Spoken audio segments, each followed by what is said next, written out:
கேள்வி இங்கு கேட்காமல் வாழ்க்கை இல்லை. நான் எண்ணம். வாய் வச்சு சும்மா இருக்க மாட்டீங்களா? என்ன அடிக்குது, சுள்ளு ஒலிக்குது. இப்ப எதுக்கு ரோஹிணி விஷயத்துல தலையிடுறீங்க? எதுக்கு அவங்க கிட்ட போய் நீங்க அவ்வளவு கேள்வி கேக்குறீங்க? கேள்வி கேட்டதான் மீனா பதில் கிடைக்கும்.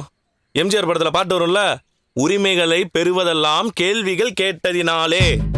ஏன் என்ற கேள்வி இங்கு கேட்காமல். அவங்க விஷயத்துல கேள்வி கேட்க நமக்கு என்னங்க உரிமை இருக்கு? நான் ஏதாவது தப்பா அவங்க கிட்ட கேள்வி கேட்டனா?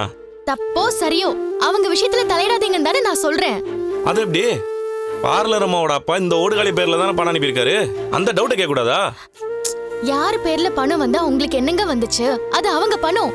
நீங்க வாய் வச்சுட்டு சும்மா இருக்க வேண்டியது தானே? நீங்க பேசுறது பேசிட்டு போயிடுவீங்க. அத்தையும் ரோஹிணியும் வந்து ஏன் தலையை தானே உருட்டுவாங்க. என்ன அந்த பார்லர் அம்மா உன்னை கேட்டுச்சா? நான் அதுக்கு எங்க இது? ஏங்க ஏங்க ஏங்க இருங்க, எங்க போறீங்க? என்ன எதுனா அதை கேட்க வேணாமா? ஏன் இது வரைக்கும் கேட்டதெல்லாம் பத்தாதா உங்களுக்கு? முதல்ல உங்க வாய்க்கு பெரிய பிளாஸ்டர் போட்டு ஒட்டணும். இந்த போஸ்டர் ஒட்டுற பசங்க தரேன், வாயில ஒட்டி விட்டுறியா? அதெல்லாம் உங்களுக்கு பத்தாது. நல்லா வாய் அப்படியே பிடிச்சு தச்சு விட்டுறணும். என்ன பிரச்சனை உனக்கு? நம்ம உண்டு நம்ம வேலை உண்டுன்னு இருப்போமேங்க. எதுக்கு அவங்க விஷயத்துல போய் தேவையில்லாம கேள்வி எல்லாம் கேட்டுட்டு இருக்கீங்க? அதுக்கு நான் என்ன பண்றது? நான் அப்படிதான். டேய் முத்து, உன் கண்ணுக்கு ஏதாவது தப்பா பட்டா அது அப்பவே தைரியமா கேள்வி கேட்கணும் அப்படின்னு பாட்டி எனக்கு சொல்லி கொடுத்து வளர்த்துருக்காங்க. குடும்பத்துல யாரும் சண்டை போடாம ஒழுங்கா ஒத்துமையா இருக்கணும்னு கூட தான் பாட்டி சொல்லியிருக்காங்க.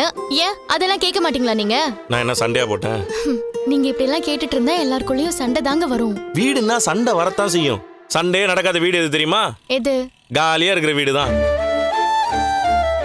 மனுஷங்க வாழ்ற வீட்டுல சண்டை வரதான் செய்யும். அது விஷயம் இல்ல. ஆனா எதுக்கு சண்டை போடுறோம் அதுதான் விஷயம்.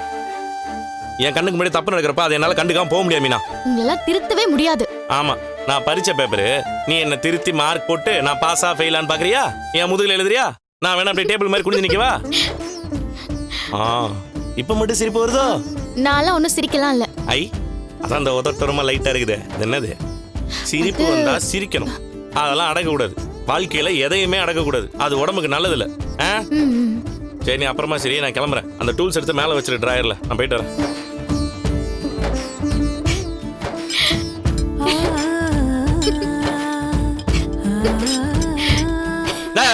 எங்க இன்னும் போலையா நீங்க? திருட்டு தரமா சிரிக்கிறல நீ? போங்கன்னு சொல்றேன். நான் போறேன், நீ போய் சிரிப்போ.